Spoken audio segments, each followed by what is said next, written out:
Good evening or good morning, depending on when you're watching this, everybody. Welcome back to Hoops HD. This is the Hoops HD Report Sweet 16 edition. I'm your host, Chad Sherwood, joined by over there, I got Matt Zukowski. Over there, I got David Griggs. And down below, we got the two guys that are going to be going head-to-head at the end of the evening tonight. Our Xavier guy, our Arizona guy, John Slika and John Teitel. This is our Sweet 16 edition, though, and we had a fairly boring tournament so far, I think. Nothing exciting happened, did it? No buzzer beaters, no overtime games, so why even watch, right, David? Right. Well, I mean, the games were B minus, C plus, most of them. A couple of them were really exciting, but I don't know. Like, you're not buzzer beaters and overtimes are not the standard. I mean, I realized last year, I think there was a day where we saw Xavier lose at the buzzer and Cincinnati miss a game-winning dunk at the buzzer, and what else? The in Northern Iowa meltdown that followed the Northern Iowa half-court shot 48 hours later. So last year was more exciting than normal, but this is what you kind of get in these early rounds sometimes. Just a lot of B minus, C plus games where some of your lower seeded teams or under the radar teams are competitive for a while, but no one actually pulled it off this year. This year's Sweet 16, no under the radar teams, and with the exception of Gonzaga, no one really outside the Power 5 or Big East. So kind of There were a lot of eyeballs on the games because I think from what I've read, these were the highest ratings for the second round games since 1993. Yeah, in the first round, I heard the ratings for the first round were huge as well. Right, yeah, so lots of people watching. But I'll tell you what, and John Teitel, let me throw this over to you. By not having tons of upsets, we end up with some amazing rounds of games, especially as we come up to these next couple of rounds here. You look in, for example, we've got the all top four. So we've got a region top four seeds with Carolina, Kentucky, UCLA, and Butler playing it off for one spot in the Final Four. You don't get that when you have upsets like we have in some of the other regions. So maybe there's a good reason not to have those many upsets in the early rounds. No, there's not. It's the trade-off. If you like seeing Cinderella, then this might not be the tourney for you. If you like seeing blue buds like Kentucky and UCLA go at it, I believe the stat I heard was most ever meeting with the most ever championships. I think 19 between the two programs. Like, that's the heavyweight battle that everybody wants to see. We got to see it earlier this season at Rupp in the win by UCLA. Round two should be just as great. Right. Well, before we even get into the tournament, though, we're going to pull up the bracket here in a few moments and take a look at it.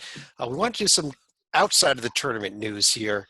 We saw several big things come down in the past week in terms of coaches. And Matt, one of them was Indiana finally saying goodbye to Tom Crean after some rather tough years in terms of Indiana fans and their enjoyment of him.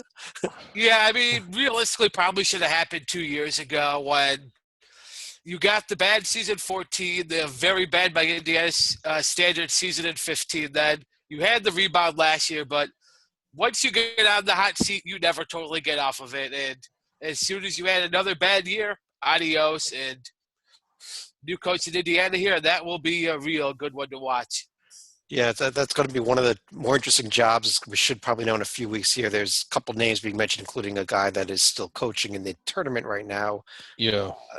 But David, actually, though, it was kind of funny, though, Indiana getting rid of him. If they waited 2 more months until after July 1st, his buyout would have been $1 million. Instead, it was $4 million. That's how anxious they were to just get him out of the building.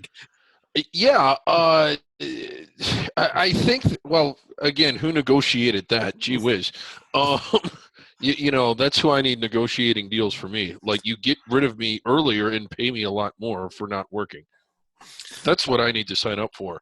But you notice, I can't help but speculate, and I realize this is generally speaking, and it is just speculation, but places like Illinois, LSU, who I know you're going to get to all of these, but a lot of schools have already hired coaches, and the coaches they've hired are no longer playing.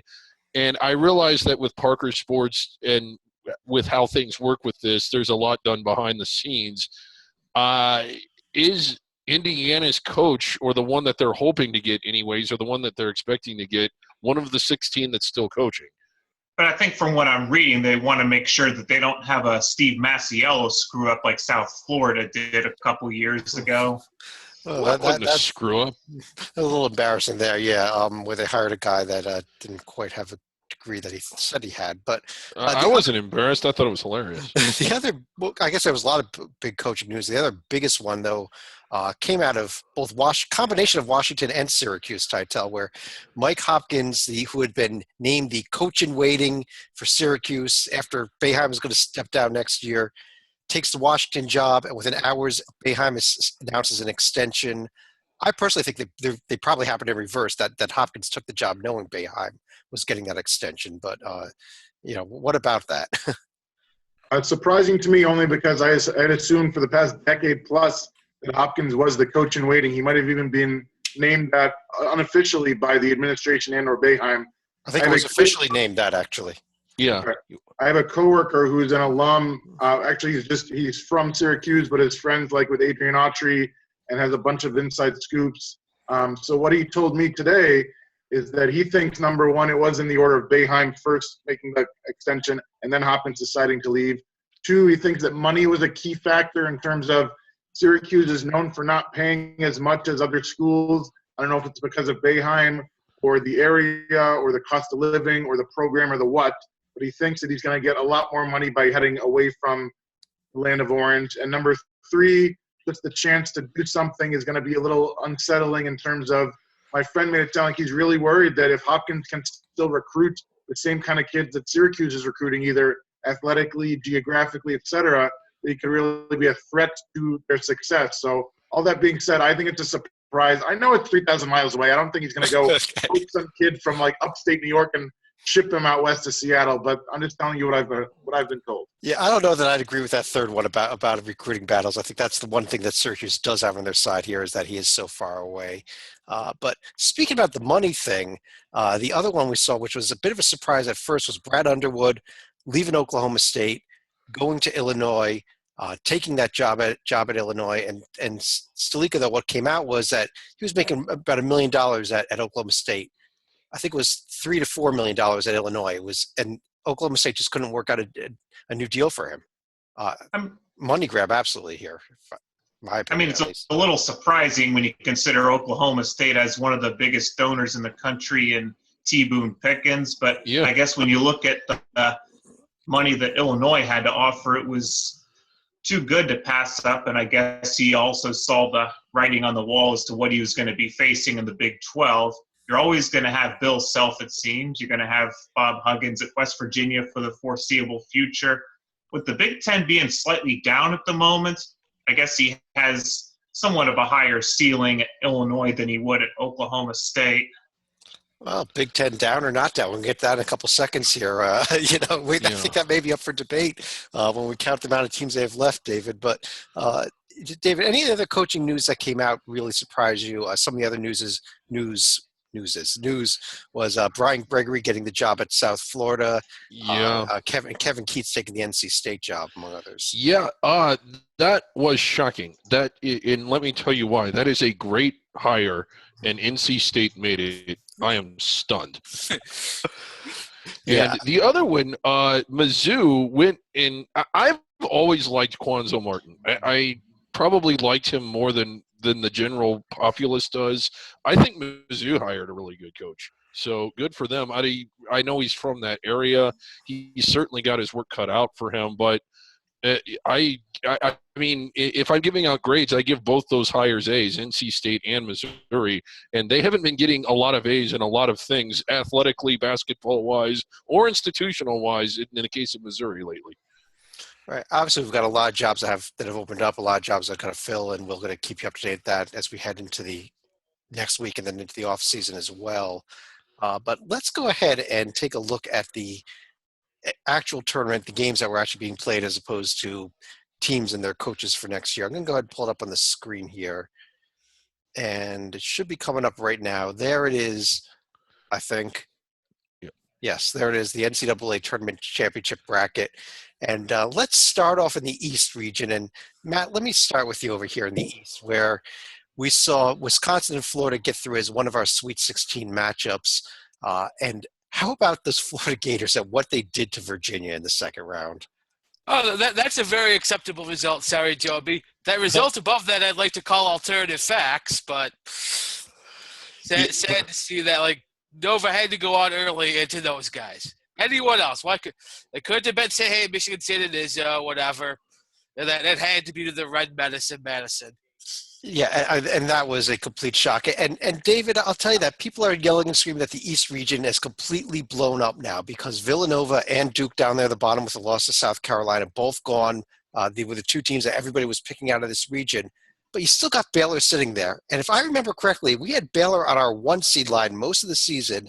Yeah. We thought if they'd won the Big 12 tournament, they could have even had a shot to be back up there. So it's not like everybody with a pulse is gone from this region, is it?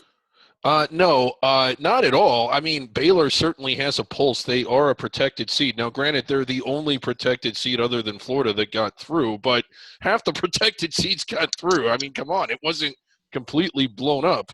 I just misspoke. But, in the opening rounds, UNC Wilmington giving Virginia a pretty good game. I was actually half expecting them to win that and still think Wilmington was a bit underseeded when you consider – everybody from the 8 line down, minus maybe Wichita, I think Wilmington would have found it. But I was amazed at how badly Florida beat Virginia. I mean, I haven't seen Florida play that well all year. I wasn't expecting that. Not even during Kentucky? Well, the first Kentucky game? That was the other time that I think they did play that good. That the home win over Kentucky, but that was before the injury. Full strength. And it was at home. Now, they played a fantastic game but it just didn't make any sense. Well, John T., Villanova going down in the second round. I don't know that anybody in the world thought this was going to happen. What happened here to the Wildcats? You have some Philly ties. Is this just the old Villanova that we saw every year but last year, just rearing its head again? So, they've been pumping the stat about Coach K, and I'm not getting into the Duke game yet, that I think he's now the second coach ever to be a 2-seed or higher and not make it into the Sweet 16. The other coach being Jay Wright. The implication being these guys have talent for days and just can't coach it up far enough in March. I disagree. I think they're both fantastic coaches. As far as Villanova, they ran into a good team. I know Wisconsin dropped 5-7 to finish the regular season. I saw them with my own eyes in D.C. a couple weeks ago in the Big Ten tourney. They almost won it all. They were beating good teams by a ton. They got senior leadership with Hayes and Koenig and Showalter and Happ in the middle, who's like Kevin McHale incarnate with all the low post moves and everything. And he's finally hitting free throws. Even without Bo Ryan, they still got it done. Greg Gard is great. This is a team that, I see the path. I would be worried about Virginia. They're obviously gone. I think Florida's going to have their hands full. And Baylor's athletic, and I don't know if they'll beat South Carolina, but I see a path for an 8 seed to make the Final Four, and that is the 8 seed. Right. An interesting note here. Greg Gard, Mike White, Scott Drew, and Frank Martin, the 4 coaches there in the East. None of them have ever made a Final Four before, so we are going to have a first-timer in there out of these 4 teams. And Salika, I have to go to you about the South Carolina team. And no offense to your Xavier Musketeers, who we'll get to in a little while here. I think this is the Cinderella team of the tournament, despite them being a 7 and Xavier being an 11. And how about that game yesterday? I got to confess, I am shocked that South Carolina was able to win 1 game, much less 2, when you consider that they had been kind of sliding towards the end of the year, and they were also one and done in the SEC tournament. One of my initial thought was, how did South Carolina wind up on the 7 line and Wisconsin wind up down on the 8 line? I mean, they started slow against Marquette as well before they warmed up in the second half in that game, but they never panicked when they got down against Duke early, and the whole country saw why Sindarius Thornwell and not one of the UK guys was actually player of the year in the much more competitive than we thought SEC.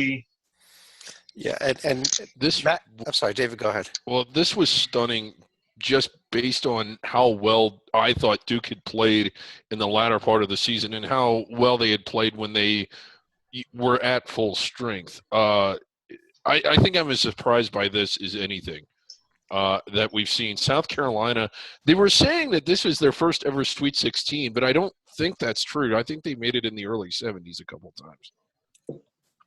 research team? I don't Either have way, it's that been a answer. It minute. would definitely be their first Sweet 16, at least since we went to seeding. Right. But yeah. Matt, why don't we take a little look ahead here in the East? We've got Baylor, South Carolina, Wisconsin, Florida. What do you like in these games coming up this weekend, and then in the championship game of the East as well? Yeah, I like Florida over Wisconsin. Fairly close game, but I think Florida's athleticism is just going to be a little bit too much, and they're also a very disciplined and well-coached team under Mike White. So Florida like a 68 to 63-ish type. I like Baylor fairly comfortably over South Carolina. I think now that once you get away from the South Carolina's home court here, just about get it to a neutral. I think Baylor found their legs a little bit these first couple of rounds. I think they hold on there. And then I like Baylor to come out against Florida in the Elite Eight. All right. So you're going with Baylor. Titel kind of hinted that he thinks Wisconsin might be able to the team to get there. David, who do you think gets out of this region? Well, it's just a really strong region, and I know the Big Ten appeared to be down during the season, and when you look at the success of Wisconsin and Purdue and Michigan, it's obvious that playing against Tim Miles in Nebraska has made these teams infinitely stronger, and it's just, again, kind of a shame that Nebraska was not in the field. So how can you not go with Wisconsin with that in mind? Stalika, do you want to go with somebody? I'm going to agree with Matt on Baylor. Do you want to break the tie, or you're going to go with a different team? I think I'm going to go with one of the SEC teams, and I'll probably go with Gator Bait right here. You think Gator Bait can not only beat Wisconsin, but then knock off Baylor also? And or South Carolina. South Carolina. Okay. I just think that Baylor kind of had the bracket completely opened up for them here in the East, obviously, because they should have had to go through Duke and Villanova for the next two games. But I think that Scott Drew is good enough of a coach, and he will get them through this next two. I mean, we also forget that they had kind of a rough first half against New Mexico State before they turned on the Jets in that one as well. Yeah, you know what? I could point to probably 30 out of 32 first-round winners that had rough starts in their games. That's not Baylor turned it on, and I think that they turned it on pretty good. And well, I single out Baylor's because they had early exits in the first round the past 2 years. Yeah, but look at it seems like Baylor either goes to the Elite Eight or they go out in the first round. I believe this would be, despite all the exits, their third Elite Eight under Scott Drew since 2009, if I got the year right. I'm not sure, but that's what they do. If they get past the first round, they're going to the Elite Eight. Well, I'll tell you what, let's turn over to the Midwest region, which is also up on the screen there on the right-hand side. And Titel, let me ask you this. Of all the teams that I saw this weekend, I thought the one team that was most impressive out of anybody was this Kansas Jayhawks team. Would you agree with that? Quick fact check. That's actually Scott Drew's, would be his third Elite Eight since 2010. Sorry, thank you. Yeah. And also since 2009, though. So. Yeah. I mean, I still stand like I'm still correct over here. I'd like to point that out. Chad, can you repeat your Kansas question? I said that I thought that they were the most impressive team that I saw play this past week out of anyone. By scoring margin, yes. I don't know that beating a Michigan State team that's missing Aaron Harris and is starting a couple freshmen is that impressive, even though Michigan State destroyed Miami. Yeah, they look great, and I'm impressed that they can keep the off-the-court stuff off the court and out of their heads. I really still think that karma's going to bite them in the butt because they've had so many problems with suspensions and allegations and stuff. But the proof's in the pudding, so kudos to Coach Self and the whole team because they have been rolling so far. Well, Matt, how about this Purdue team? It kind of surprised me that they got past this Iowa State team that had been red hot heading into the tournament. Yeah, that was impressive. And that was basically a home game for Iowa State because they traveled well. You had Deontay Burden from Milwaukee coming home. Seems like he had a lot of his friends and family in the crowd. But no, they survived that, and they survived that huge second-half push of Iowa State that I think would have knocked most teams out. And in the past, it had stuff like that knocked Purdue out. But stayed strong, and I think you can play a key factor here when we talk about what happens a little bit later on because I'm kind of liking this Purdue team. Oh, well, let me ask you this right now then. Let's just ask the question. Do you think Purdue can beat this Kansas team? Now, can they? I think they will. Wow. I don't think Kansas has an answer for Caleb Swanigan. Okay. Well, David, let me ask you about the Oregon Ducks down here. I was not shocked at all about Rhode Island beating Creighton just because it was an undermanned Creighton team that really suffered through injuries. And I think their Big East title run to the Big East title game was a bit of a fluke. But Oregon really struggled with Rhode Island, and you're still looking at an Oregon team without Chris Boucher. I mean, I think this is probably the luckiest team to be in there, that the bracket fell for them the right way. Well, I mean, I think that's just it. They struggled against Rhode Island without Chris Boucher. If they had Chris Boucher, they're probably, I don't think, I'll revert to Titel, but like, I don't think that they're on the 3 line if they have him, and they probably maybe win another game or 2 in the Pac-12 tournament. So the fact that Rhode Island, who was also hot, I think they'd won 9 or 10 in a row coming into this game, was able to stay with them and even have a lead for most of it. The Rams almost won this one. It really wasn't that surprising. I don't see Oregon going any further, which is a shame because with Boucher, I think they were a solid Final Four contender and maybe a contender to win it all. But based on how well Michigan has played since the start of the Big Ten tournament and even in the NCAA, yeah, I think this is as far as the Ducks go. Well, Salika, you said earlier that the Big Ten was in a down year. We've already discussed Wisconsin still playing. We've already discussed Purdue still playing. And we haven't even yet discussed the hottest team in the Big Ten, Michigan, off of the Big Ten tournament championship. A thrilling game against Oklahoma State, and then another real thriller against Louisville. I mean, they're actually going to be one of 3 conferences that are going to have 3 teams in the Sweet 16 if you count the Pac-12 and the SEC. But I guess if you go back, Big 12 and make it 4, but who's counting? But I guess if you go back to their regular season finale against Nebraska, Michigan has now won 7 straight games, and in some respects, I'm not surprised they were able to beat a team like Louisville, whose best wins all year seem to come at the Yum Center. Well, the most impressive win in this whole thing was that win against Nebraska. I mean, that was just all right. Well, David, I was going to ask you for some remarkable predictions, but I think I'll stick with Stalika because of that comment. what John, do you think Michigan gets it done against Oregon and wins another one here? And then who do you think comes out of the Midwest entirely here? I think it's going to feel like 1980 in some respects, where you have a couple of Big Ten teams playing for a right to go to the Final Four. But I think it's going to be the Purdue team that Matt mentioned earlier, where Purdue and Michigan face up in what will look like the Big Ten title game part 2. Matt, do you agree with him that that's going to be Michigan over Purdue? Or Purdue over Michigan? Sorry. I agree. I actually think it's going to be Purdue, but I think it's actually going to be Purdue over Oregon. I do think Oregon gets one more here, but in the end, I think Caleb Swanigan, there's no one in this region that can stop him. And I think, therefore, that's going to carry Purdue to the Final Four. Well, it's in Kansas City. This is. I know that picking a 7 over a 3 is kind of tough, but Titel, you were at the Big Ten tournament. You follow the Pac-12 a lot. Do you think that this Oregon team can actually beat Michigan?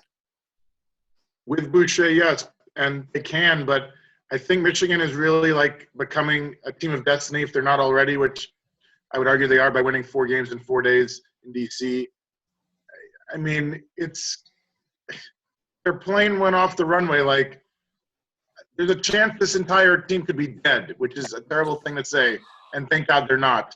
But just take a second to think about that 2 weeks ago and where they are today, beating Rick Pitino and getting to face an Oregon team without one of their best players and arguably their best big man, with apologies to Jordan Bell. Like, there's just something going on beyond it. It's not just that Derek Walton is playing like the best point guard in America. It's not that Beeline has won a gazillion games. Like, there's just something else. And I don't believe in superstition or magic or whatever, but like something's happening with this team. Well, so who do you think they come out of this region? I like them over the Ducks. I still think that Kansas is for real. Like, if Kansas had been sneaking by, I'd be ready to push the upset button. But like you said, like, they went out and showed that they are the best team in the region. So I'll go with Rock Chalk. I'm with you. I'm with that exact same title game here in the Midwest. I think Kansas does beat Michigan. But David, David, what are your okay. Can I just ask a question to the panel? Like, for each region, what do you think has been the best game in the region so far? And my pick would be, I know it didn't come down to the wire, but I thought the Louisville-Michigan game was great in this one. And in the previous one, I don't know. I would have gone USC SMU in that one, but I would have probably whiskey over Nova, even though it was kind of sloppy. But David, did you ever pick in the Midwest also? And then I'll Kansas. Okay. Well, Matt, do you want to answer David's question? What do you thought the best two games were in the East and the Midwest? I think Midwest, it was definitely that Purdue Iowa State game. In the East, like, you know what? I'll go first. I'll go one of the first games of the tourney, Virginia Wilmington. Okay. Titel, do you have an answer? In the East, does it have to be a second round game, a first round game? Any game. It was South Carolina Duke. Like, I still can't believe that South Carolina won. It was like a heavyweight fight where they were the underdog against Goliath, and they were down and then they got the lead, and it's hung around as Duke was pressing and turning the ball over. It was just an amazing, amazing performance. As far as the Midwest, I think there have not been a lot of great games because there have been a lot of blowouts.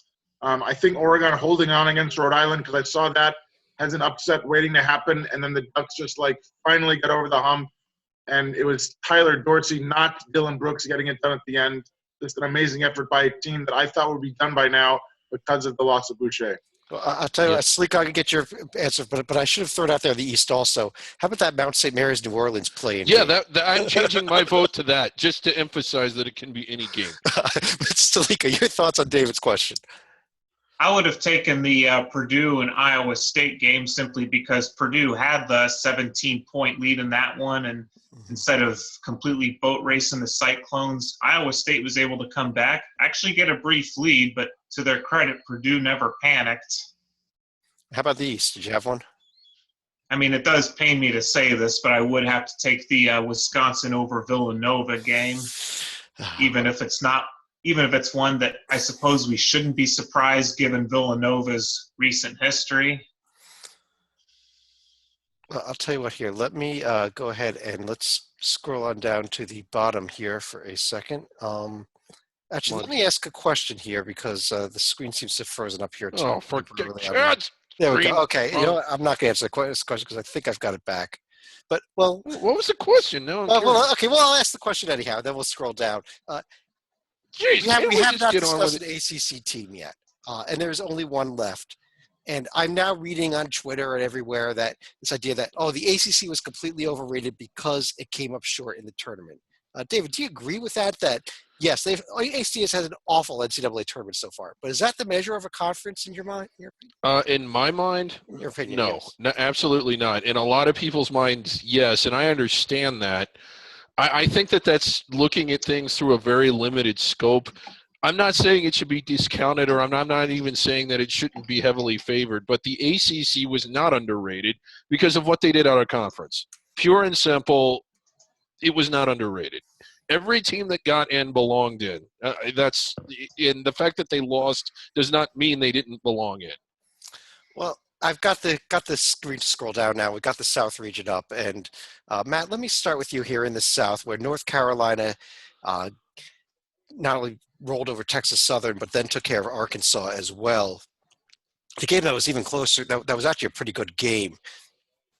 They are our only ACC team left. How good are they?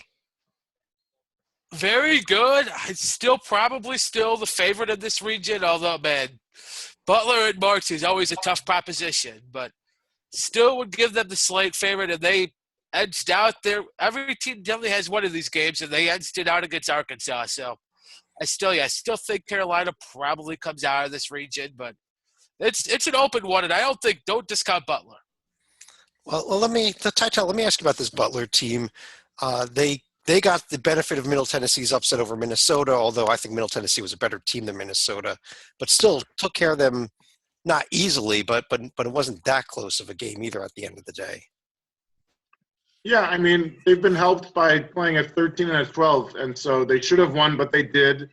And to do it by 12 points and 9 points, I mean, they weren't blowouts, but to get it done is very impressive. I like Matt's point. Like, you pick against Butler in March at your own risk. Obviously, Brad Stevens is not coming through that door, and it's a tall order against the Tar Heels because they're so tall, haha. I like the fact that Butler's beaten Villanova twice this year, only because that tells me that they're capable of beating anyone, and they're not going to be afraid of anyone. So I hope Carolina is not looking ahead to a Kentucky-UCLA battle because Butler's for real, but I still like the Heels in that game. You like the Heels in that game. Okay. Salika, UCLA looked very, I mean, I said that Kansas was the most impressive team. I think UCLA may have been the second most impressive team so far. No offense to your Musketeers with what they did. We'll get there in a second. But how about what they did to Cincinnati? You must have enjoyed that. Yep, I mean, even Mick Cronin was praising UCLA and their offense because I guess to his point, I guess he didn't seem to be too upset about it considering they were playing them in California. But I was also going to throw out a few fun facts as far as Butler goes. They are actually 10-0 is the higher seed in their conference tournament history. And the last two times they've beaten a one seed in the tournament, they have made it to the national title game. So if they beat Carolina, look out. Look out, they're going to go to the title game, huh? Well, David, I've got to ask you this. You said all season that, when you beat a team once, you've proven that you can beat them, and why should you have to beat them again in a conference tournament? So why should UCLA have to beat Kentucky again? They already beat them, right? Oh, you're not in a conference tournament. I know that I know that Stalika was rooting against UC because of the rivalry, but I will say this: Cincinnati and Kentucky do not play often. In fact, I think the only times they've played since the early 1980s has been in the NCAA tournament. They're 80 miles apart.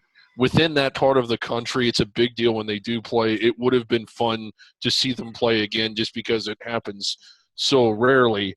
But UCLA, against Cincinnati, I actually thought as good as their offense was, UCLA's defense wasn't terrible. It was actually rather effective when it needed to be.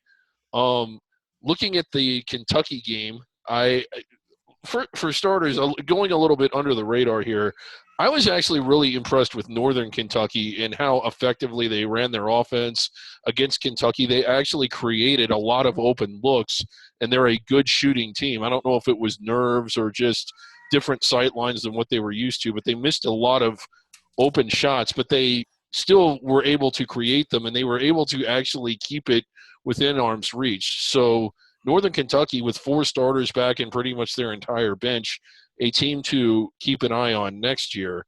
Wichita State I was expecting them to beat Kentucky and kept thinking they would until the horn went off, but they just couldn't get their offense going in that game. Well, yeah, but Greg Marshall's wife had a really fun game. You saw I could have sworn I heard his wife in the background for somebody. Well, she got thrown out of the building, and she was rather intoxicated during the game, which is impressive. Well, that's happened. That used to happen at Winthrop fairly frequently. Well, it's probably impressive because they don't even sell alcohol at these games, but she found a way anyhow. But that's I didn't know that it happened until just now. That's amazing. But let me turn to each of you. Tata, let me start with you. Who are your picks in this region, and also, what do you think the best game was in this region? Let me throw David's question out there also. And by the way, that was allegedly intoxicated. Allegedly. Well, don't feel bad. I mean, I've been thrown out for being allegedly intoxicated myself. It's a bunch of nonsense. So in the South region, I don't think UCLA their offense can get it done, and Ball's playing great. I just don't trust their defense, even though they beat the Wildcats a few months ago. And as far as Carolina, Kentucky, just sit back and enjoy it. It's a coin flip. I'll go with Kentucky, but it's a coin flip because they're both great. As far as best game, I would argue there have not been a lot of great games. If I have to pick one, I would say Wichita-Dayton, only because it was a 7-10, but everybody was picking the 10. But they're 2 mid-majors with 2 great coaches, and they're all getting mentioned about Miller and Marshall. What school are they going to go to right after the game because they're going to be at the top of everyone's hiring list. And to see it go back and forth with these mid-major guys who could take on anyone in the country was just very exciting. I'm actually going to go with that North Carolina-Arkansas game. I thought that was the best game in this region. I thought that was a really fun game. And I'm going to while I originally picked Butler to come out of this region, considering how awful the rest of my bracket was, I'm going to amend it and say North Carolina comes out of this. But David, your thoughts on those two questions? I'm going with Butler just because why not? They've certainly proven that they can lift a lot of heavyweight when you look at their whole body of work this season. I think they got it in them to get the win. I know I'm kind of going out on a limb there, but that's my pick. As far as the best game, I think I got to go Wichita, Kentucky, even though I was wanting a different outcome. Nothing against Kentucky. It's just that I wanted people to realize that Wichita State was a top 25 caliber team. I at least think they proved that, but I really wish they were still playing. It would have been fun to watch them go up against UCLA in that offense. Matt. Yeah, I would say for who I think comes out, I'll say North Carolina beats Kentucky. I think they get them in the rematch. I do think Kentucky does get UCLA this time. Best game, I'll have to still say Wichita, Kentucky. And then I was looking forward to it. A little bit disappointed. I thought Wichita would run their offense a little better in this entire tournament in general, but that might be the one point for them to make a run next year. They got to execute a little bit better on offense. All right, and Slika. I mean, I'll stick with what I had picked last week, and I'll continue to ride UCLA as far as the winner in this region because they had passed what I thought would be their toughest test against Cincinnati. But I think if we're talking about game of this region, I have to go with North Carolina over Arkansas because had the Tar Heels not come back in that one, the ACC would have been completely shut out of the Sweet 16 for the first time and who knows how long. Probably the first time ever. We have to do research on that. But let's switch over to the West region. And David, let me start with you up top there with Gonzaga getting that win over Northwestern after Northwestern had a thriller against Vanderbilt where both ways in both games, and Northwestern fans were rather irate afterwards. And I don't blame them. Northwestern in their first ever tournament, even though they're out of it, and I know that it always sucks when it ends, got the most out of this one. They won under rather bizarre circumstances against Vanderbilt where the player was obviously not aware of the game situation. I think he thought Vandy was behind by one. In reality, they were up by one. Very ill-advised foul, and that enabled Northwestern, or at least played a big role in why they were able to win that game. They go into Gonzaga and an obvious goaltend. I mean, just the referees blatantly missed it. It wasn't that it was on its way down. It's that his hand came up through the rim. David, they missed the call, but does that excuse Chris Collins from running out there and acting like a moron and getting in the referee's face? I think that's what blew the game more than the bad call was the technical on top of that. No, it doesn't. It led to it. I don't want to say that it excuses it, but it did lead to it. They get that call right. Northwestern's within 3. But he still has to know the game situation. Yes. He can't do that, doesn't he? Yeah, not disagreeing with that because it wasn't within 3, but it was within 5, and you're still feeling pretty good about yourself. And then there's the technical foul, and it goes out to 7 and then 9, I think, after that. But the call did lead to it. Would you at least agree with that? Yeah, I agree it led to it, but I also think that as a head coach, you cannot go running out. You know that you can't go running out of the middle of the court and yelling at an official while the game is going on. I mean, is it not the puppet that's been saying all year that a technical by a coach is in effect slapping his team in the face? Absolutely, I mean, it is. He kicked him. I mean, this was a kick in the balls. Yeah, it was. Yeah, it was. It definitely was, and I understand being upset, but in that situation, you can't just run out onto the court like that. And CBS, whoever that kid was, I've since heard it was the AD's son. That was ridiculous. Why did they need to keep showing that? It was fantastic. It was ridiculous. Okay, Matt, West Virginia is going to be Gonzaga's opponent here in the Sweet 16 after looking pretty decent against Notre Dame after both teams had tough first-round games. Yeah, this could be a challenge for the Zags, but I think the key is the Zags' defense stopping the West Virginia, therefore not allowing to throw on the press. So I think even though it's going to be a tight game, I do like the Zags to come through that. In the battle of the former and current Xavier coaches, that we will bring in earlier. I unfortunately think Xavier's run might not here, but. All right. But well, let me go here. I mean, these are the last two games here we have down on the bottom that happened.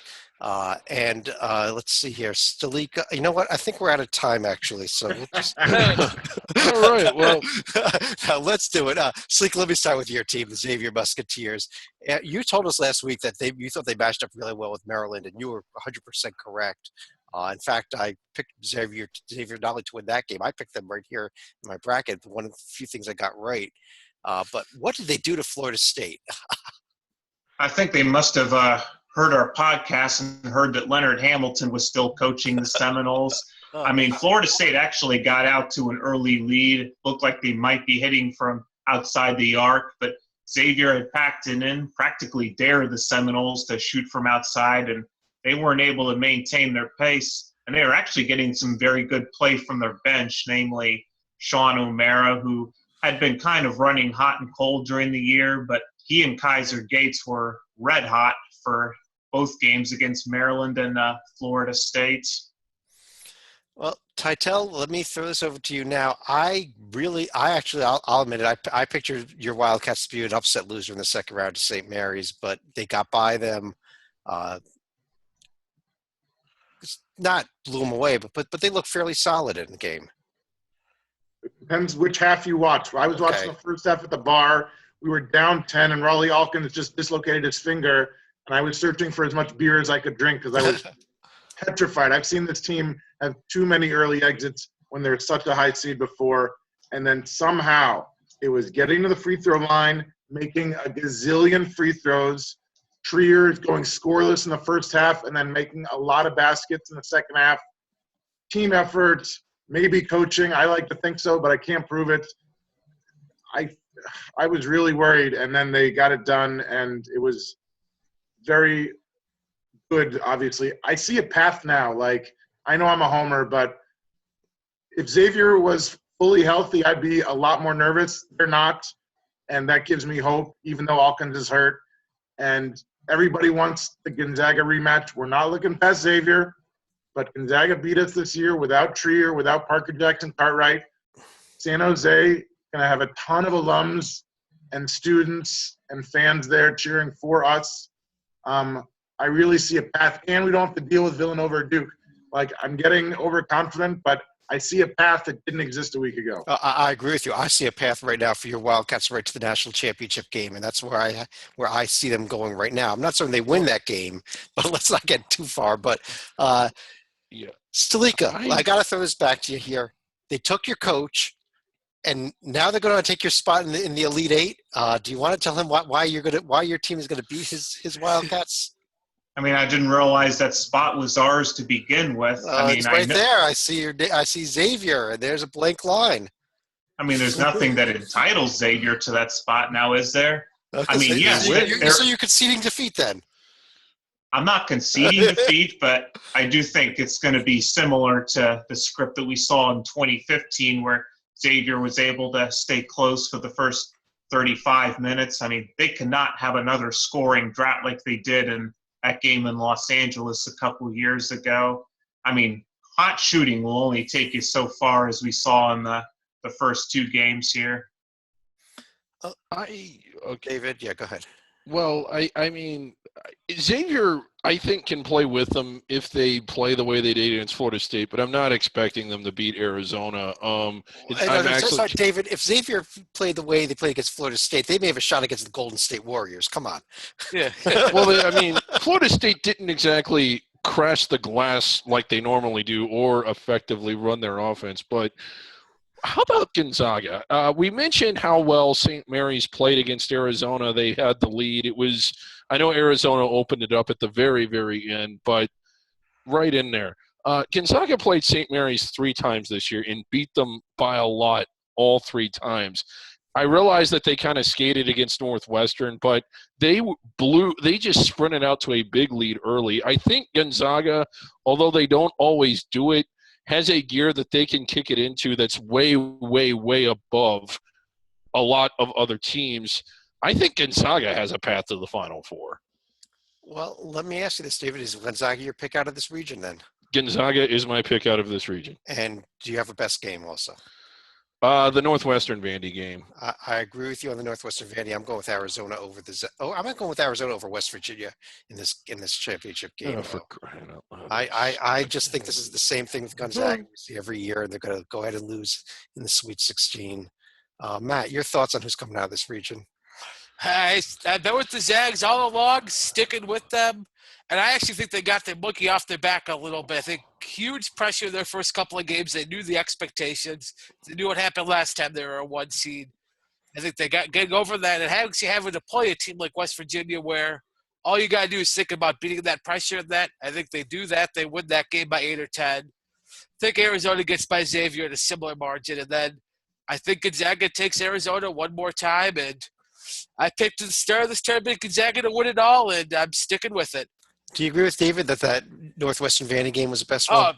Yeah, I think that one. Also, I mean, ND Princeton, although that one, I think the final's a little bit deceiving, but still, Princeton had a shot to win it at the end. Yeah, had Princeton hit the 3 at the end, it would have been the best game. Titel, your thoughts on who's coming out of this region and your best game? I got to go with a little bear down. I must say I'm more worried about West Virginia than I am about Gonzaga just because of the press. I also want to make sure that we give Matt a ton of credit because it's one thing to say, like, you were on the Gonzaga bandwagon the whole year. He was. I remember very early on, he was saying they were going to be a top seed and a top team, and I just thought he was crazy. So kudos, Matt, for getting it right because you did. I actually think Northwestern Vandy was the worst game because of the finish. I know it was a close game and exciting. I was at a bar with some coworkers, no sound, no closed captioning. And when the guy fouled him with 15 seconds left and the lead, I was like that. I couldn't figure out why my friends didn't seem concerned by it. I'm like, why did that happen? Like, what just happened? I mean, I don't know if it's Chris Webber calling a timeout to lose a championship, but I'm going to remember that play for a long time because it cost them a game. Sleek, I don't think I've gotten your thoughts yet. I know that your best game was Xavier over Florida State, but let's let me ask you who's coming out of the region. If you remember the scene Jaws where they were swapping stories and sharing their favorite scars, I think Xavier and Arizona are also going to be sharing their favorite horror stories about Wisconsin, but I think Arizona is going to come out victorious over Gonzaga. But if I had to go with my favorite game in the West region, I probably would take Notre Dame over Princeton, as odd as it sounds. You're taking Xavier Florida State. We're already assigned that one. Yeah. And if not, you're taking Xavier Maryland. If not, you'll take Xavier Maryland. Let's ask one more question here. I know we took Final Four picks last week, and we already went through what teams we each think are going to make the Final Four. But I wonder for each of you, who is your championship game and your champion now that we've down to the Sweet 16? I'm sticking with Kansas, obviously. I think they beat Arizona now in the finals. I'd previously had them over Duke. I mean, I'd always had them over Arizona. But David, who's your champion now and over who? Let's see. I guess I would have okay, how would this play out? I've got Gonzaga, Wisconsin. Who are my other ones? Butler and who did I pick in the Butler. I think I picked North Carolina. Or no, I have Butler and North Carolina. Do you want me to go to somebody else, David? You go to someone else. Let me go to you with this question while David figures out who's even in this tournament. So, yeah, I'll have Gonzaga over Baylor instead of Gonzaga over Nova. And then I will have Carolina over Purdue now. Instead, I actually had Carolina over Louisville to start it. But I still had Gonzaga over Carolina to start, sticking with it. Gonzaga's winning it all. All right. Titel, what about you? I forget who I had to start because it's been a long week, but it's heart and head, but I think Arizona's coming out of the West. I have no idea who's coming out of the East because any of them could. I'll go with Wisconsin because my brother-in-law's a Badger, and because if we're on the Vengeance Tour anyway with Gonzaga, let's throw Wisconsin in there too.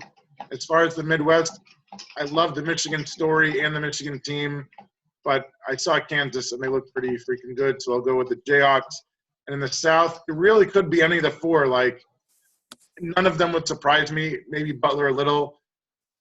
I'll go with Kentucky just because I think I had been on their bandwagon earlier, and I like their team. So I'll go Arizona, Kentucky, Kansas, Wisconsin. In the title game, I'll go Kentucky over Arizona in a horrific switch of the 1997 title game when Arizona beat Kentucky in overtime for our only NCAA title. All right, Stalika, what do you think? Who do you think your championship game is in the winter?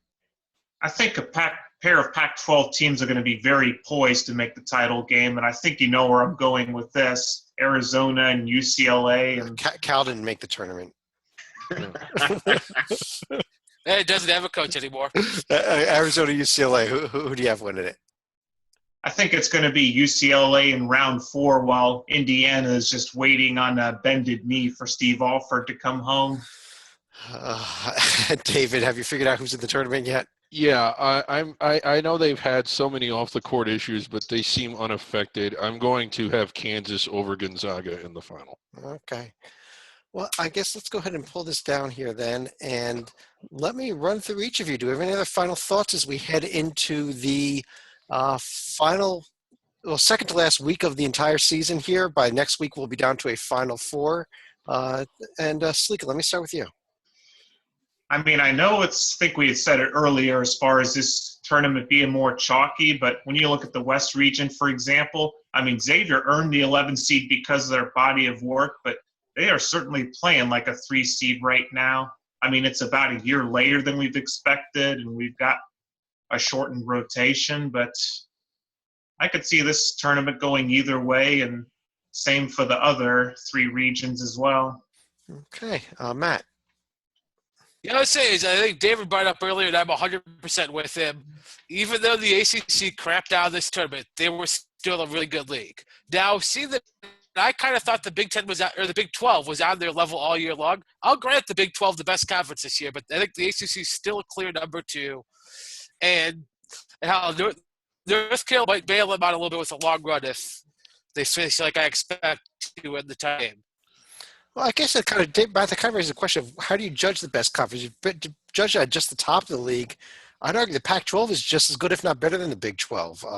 If you judge it on the entire league, I got to go ACC over the Big 12. So I kind of bounces out the Big 12 number 2 overall. I don't know who to put them behind. But Tytel, any final thoughts? Going back to the coaching news, Kevin Keatts is going to be a star, I think, at NC State. I love guys who can win on the mid-major level and then take a bump up and get big-time program with budgets, and he can get top 50 recruits and everything. So I don't think they're going to make the Sweet 16 next year or anything, but I think it was a great hire, and I think he's going to stick around for a while and is going to be very successful for the Wolfpack. Hey, David. We kind of mentioned how this tournament has been a little bit chalky, although only one of the regions got all 4 protected seeds through to the Sweet 16. While watching the games, we were watching it kind of in a group, and we had all the TVs up, and someone asked the question, and to be fair, this person, the tournament attracts people that normally don't follow basketball all throughout the year, and that's one of the things that's great about it. But the question was, well, are you kind of surprised that there haven't been more upsets? And my thought was, well, an upset is a surprise. What you're asking me is, are you surprised that you're not surprised? No, I wasn't. Like, upsets, generally, although there weren't any buzzer beaters or overtime games, generally you only get 2 or 3 of those in the first round anyway. And I think despite that, the games have been very well played, very competitive. Vermont and Purdue did not come down to the buzzer, but it was fun to see Vermont compete. I know Kent or UCLA ran away from Kent, but for 30 minutes, Kent was right in there. And your typical 4 versus 13, 3 versus 14, under-the-radar team, that's about what you see. They stay in there. They stay in there for maybe 30 minutes, 35, and sometimes they get over the top and pull the upset. But more often than not, they don't. I thought that despite it being chalky and despite no buzzer beaters, I still think it's been a great tournament. And I would agree with you there. I think that while the second round was not nearly as chalky, obviously, with teams like Duke and Villanova going down, Louisville going down, the way Florida State went down to Xavier. But the first round, we saw 6 lower-seeded teams win, which was the fewest since 2007 when only 5 lower-seeded teams won in the first round.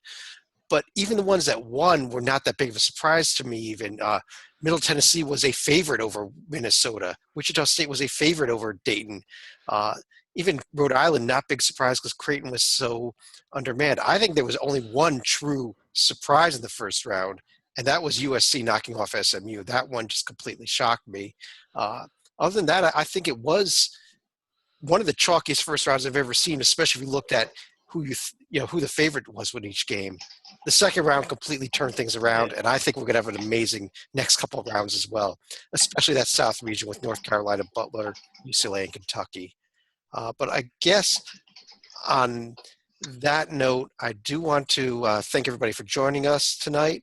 And I guess on behalf of our battling foes down there on the bottom between Xavier and Arizona, as well as Matt Sikowski and David Griggs up here, I'm Chad Sherwood, and we'll talk to you again real soon.